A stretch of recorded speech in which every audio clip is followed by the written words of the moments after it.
All right, let's talk about women in overdrive.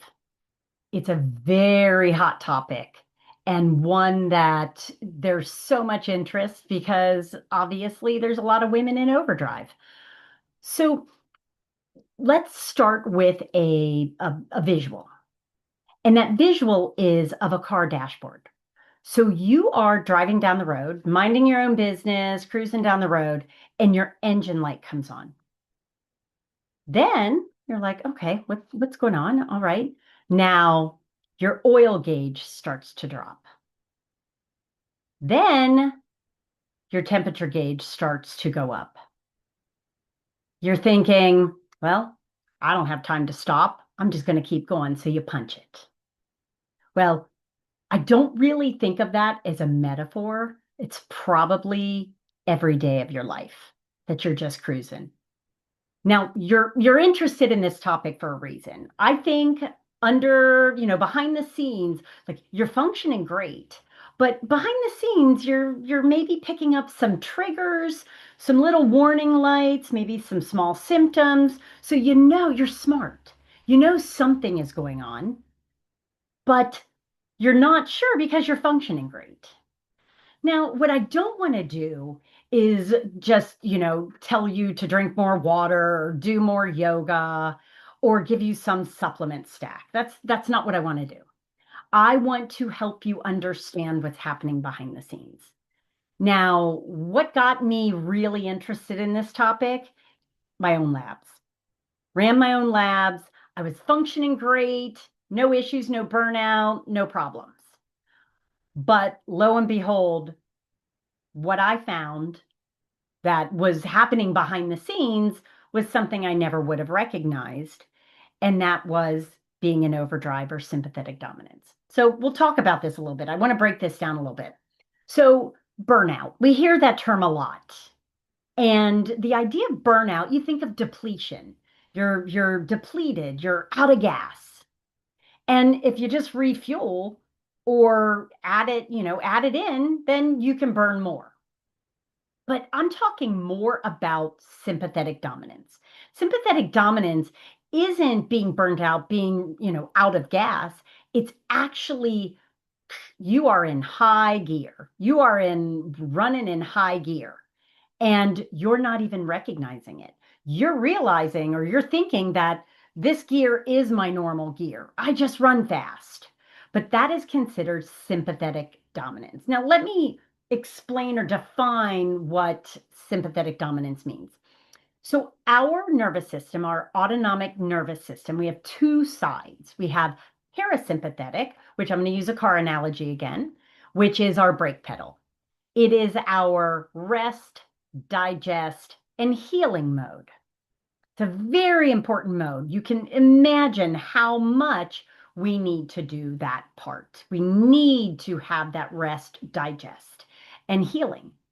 Now, the other side of things is the sympathetic side. Now, sympathetic is fight or flight. It is go, go, go. Imagine you're being chased by a bear in the forest and you need all those resources in your blood. You need to be able to really, fight or run. And so it amps everything up. It draws from all the systems to make sure you survive. It's survival. So you really need to understand what's happening behind the scenes when you run in high gear all the time. So, we didn't just get here by accident.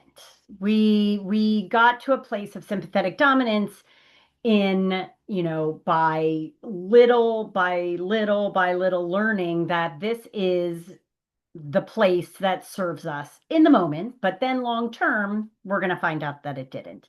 Because what I found in my own labs was that, I felt normal, I felt functional, but I was actually, when I got those labs back, I was like, this is like, I'm living in an emergency. My body thinks I'm in a constant emergency. And that's not a good place to be.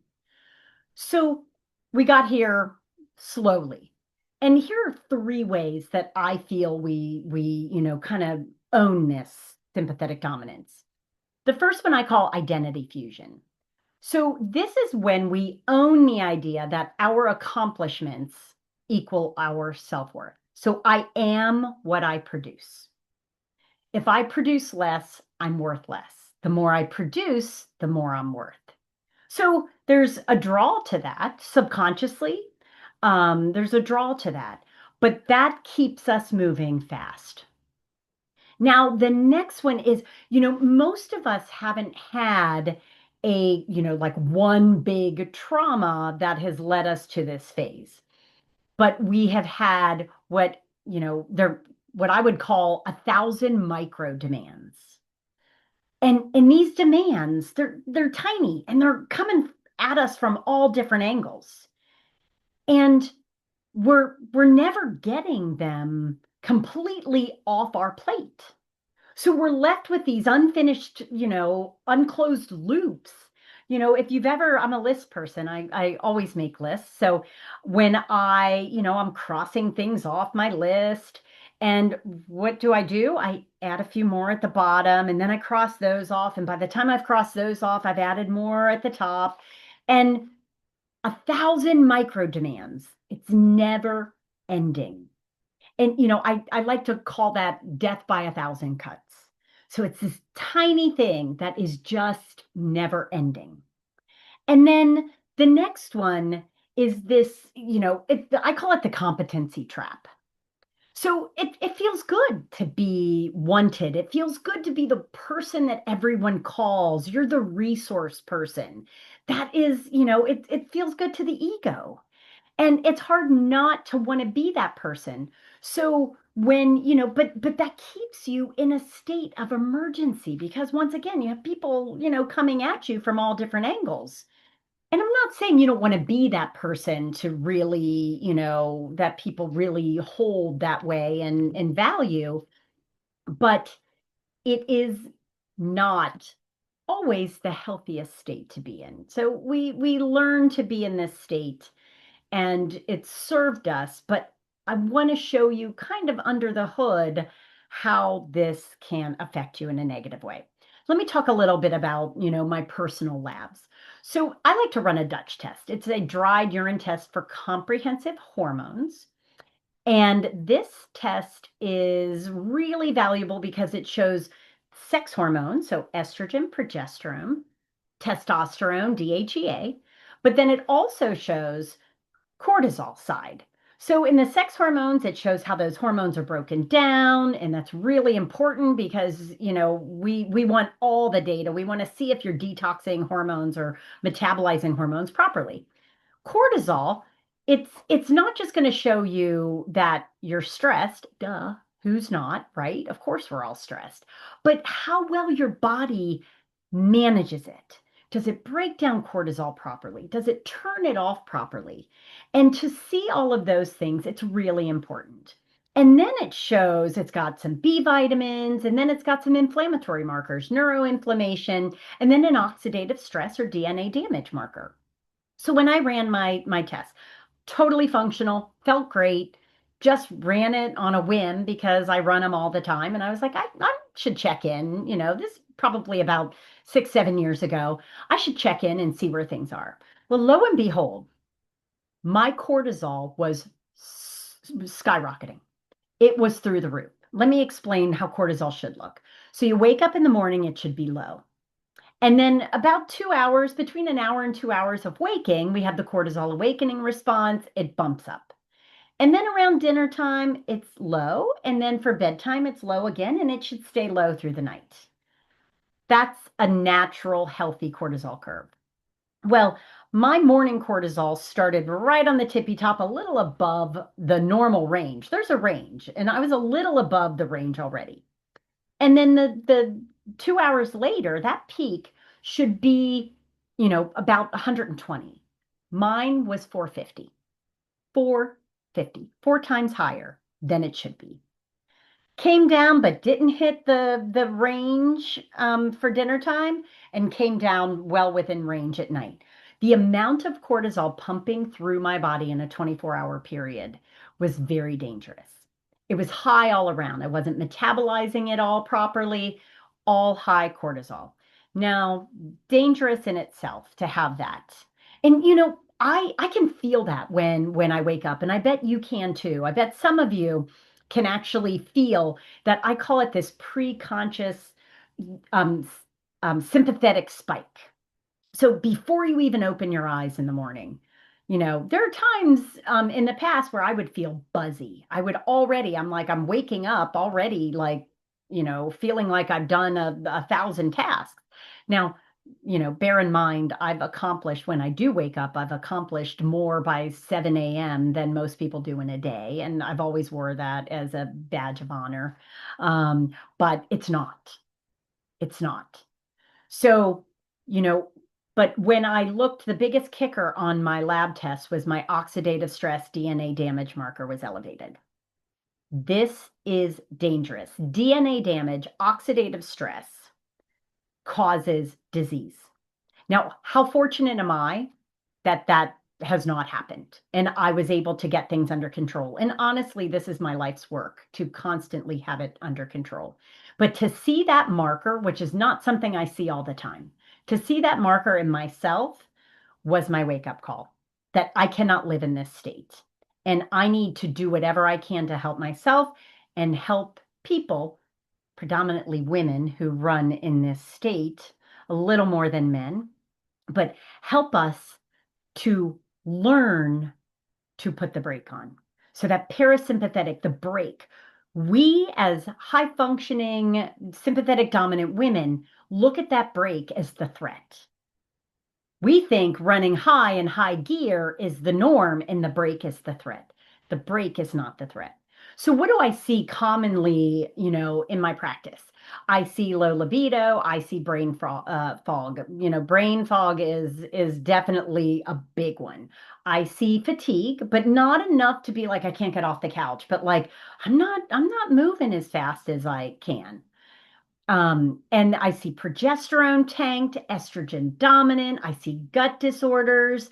I see all sorts of stuff in women that I find out as I work with them how sympathetic, how dominant they are. So it's important I want to help teach how to bring all of this down because we cannot be in constant survival mode. We cannot be in constant survival mode. The body will always, when we are in survival mode, it will be at the expense of everything else, at everything else. So that is not the best state to be in long term. Short term, yeah, I get it. But long term, not the state to be in.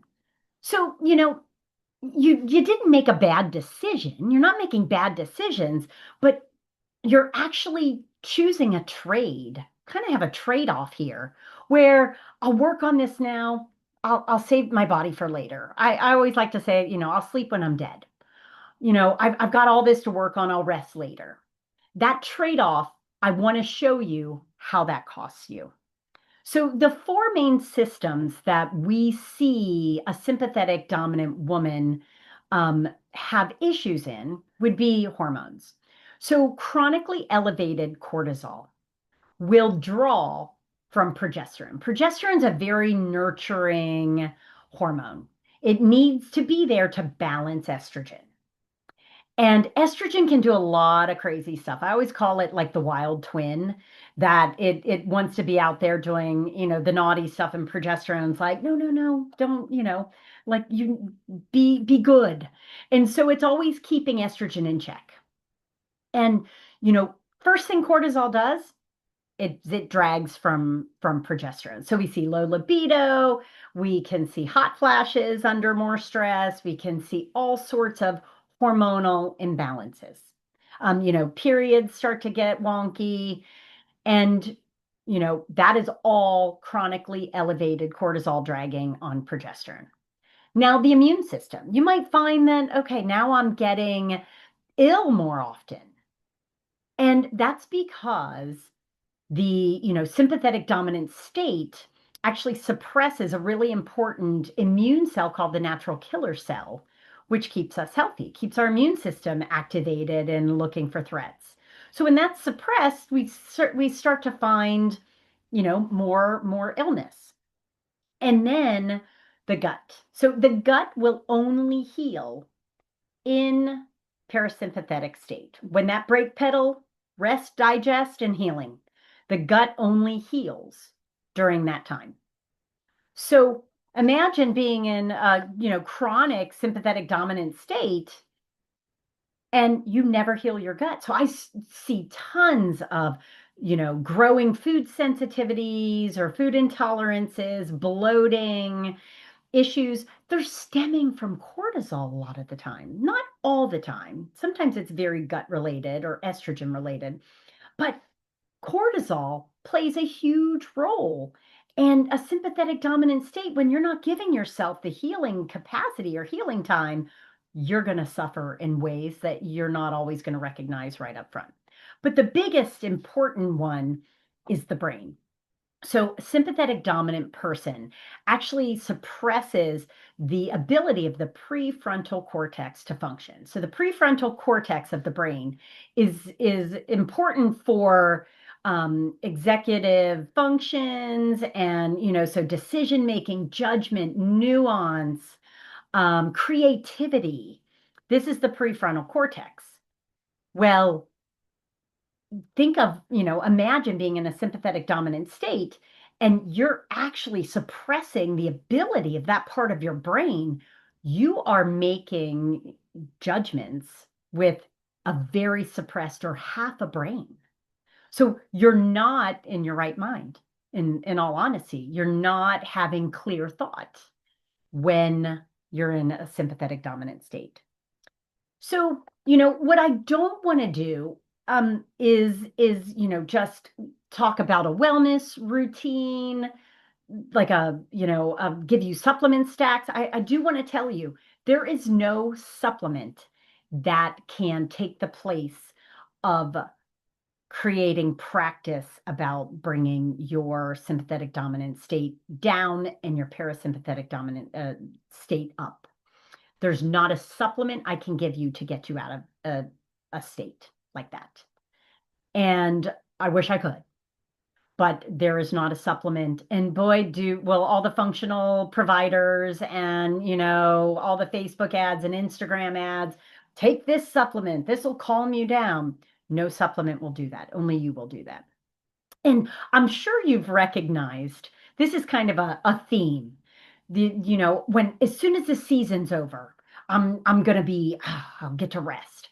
Oh, as soon as this week's over, then I get, it's all gonna be chill after that. Trust me, I've done this. And as soon as you're done with that season or that week, you find, oh wait, but I'm in a new week. Okay, so next week or next season, it's gonna be slower and you're never slowing down. That is part of what I'm going to call the pathology of being sympathetic dominant. That the seasons never end, they never shift, you never downshift. So, I'd like to teach you a few practices to help shift you into parasympathetic state. So, the first one is called extended exhale breathing. And if you think about it, when you are in a sympathetic fight or flight mode, the breath is it's very very rapid. And actually the inhale is more prominent in a sympathetic state. And some of you who are feeling this way or experiencing this overdrive won't even be able to do this practice fully. You have to start slower. It is near impossible physiologically to have an extended exhale when you're running from a bear. So, the way this breath works is you inhale through the nose. We do a 4 count. We're going to do this together here in a second. Inhale through the nose, 4 count. You hold the breath for a 2 count, and you exhale through the mouth, 8 count. So, the exhale is double the inhale. And that helps you kind of kick into parasympathetic mode. Now, it doesn't keep you there because this is a practice. You have to retrain the body, but it stimulates or activates the vagus nerve, which then kicks you into parasympathetic mode. So we'll do 2 rounds together, and I want you to do them with me. And, I want you to experience what that is like. So we'll go ahead and we'll start. 4 counts in through the nose, hold 2, 8 count out through the mouth. And when you breathe out, you want it audible. There's something about making it audible that actually makes it even more powerful. So we'll start now.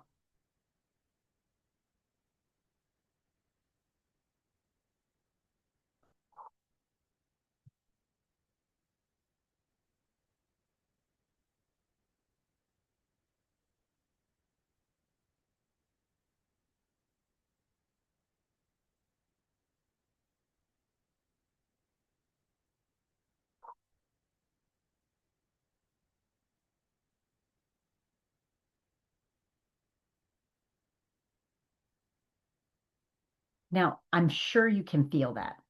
Now, the heart rate does increase on the inhale, but it's a very grounding experience.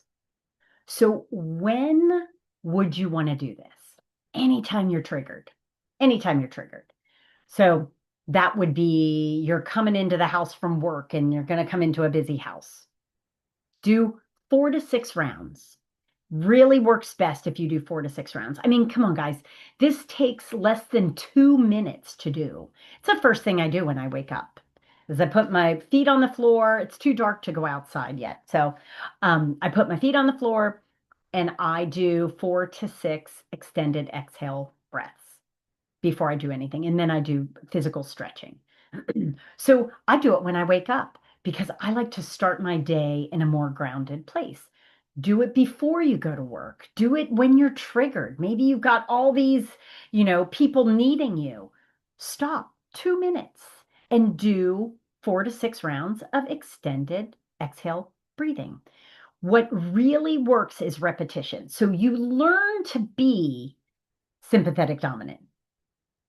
You can unlearn to be sympathetic dominant, but you need to practice. So this is not, you're not going to become, parasympathetic dominant all of a sudden by doing some breathing one day. This is retraining. You have to put the effort in to retrain your body so that it understands. Now I'm going to give you another option as well. And this is a 90-second body check. So what you do is maybe when you're triggered or, like feeling uptight, kind of get centered and think, where am I feeling my tension? And I always feel when I have tension, I always feel it in my neck and my shoulders. So neck and shoulders, name it. Actually name it.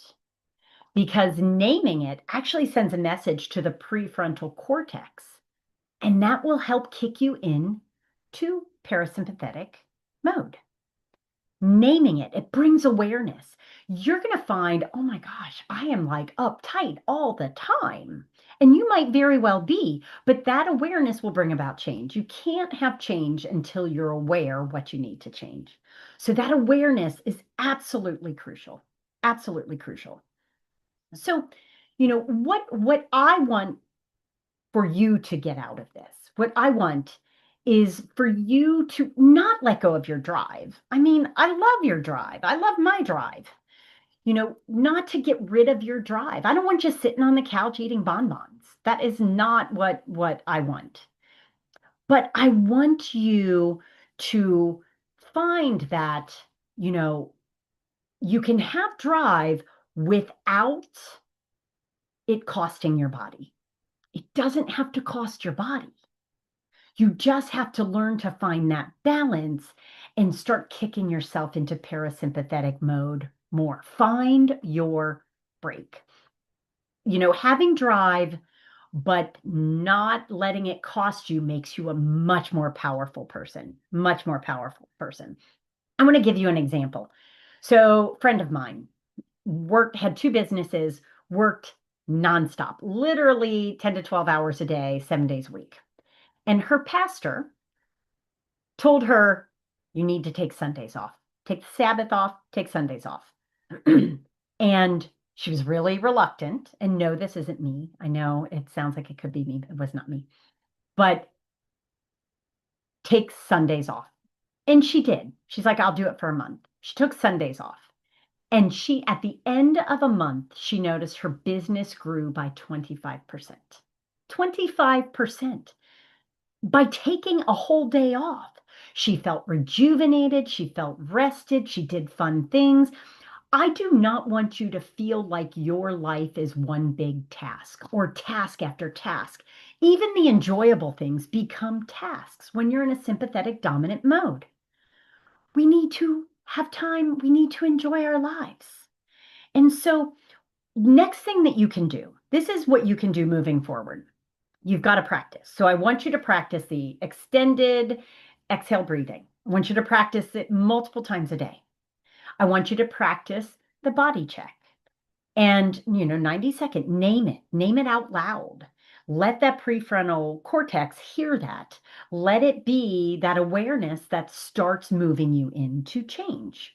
So practice, awareness, but then you got to test.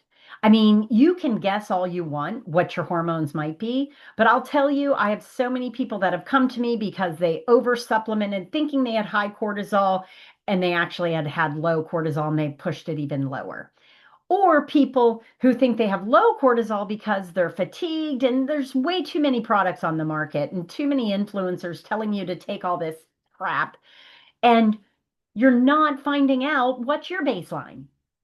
You may not be like me, but you may be. And to learn how this is costing your body, what is happening under that hood that you're not aware of because you're just used to having that foot on the gas pedal. You've forgotten all about the brake. We need to downshift. So practice, awareness, and then you need to test. You need to test. You've got to figure that data out. Data is powerful. That can be very stimulating to change. But what I would like to leave you with is that, what I would say is the bravest thing that a high functioning woman can do, someone who's sympathetic dominant, is stop confusing your accomplishments for strength. Accomplishments don't equal strength. That is not strength. That is survival. And honestly, we all deserve to do more than just survive our lives. We need to get to enjoy them. So, hope this was helpful.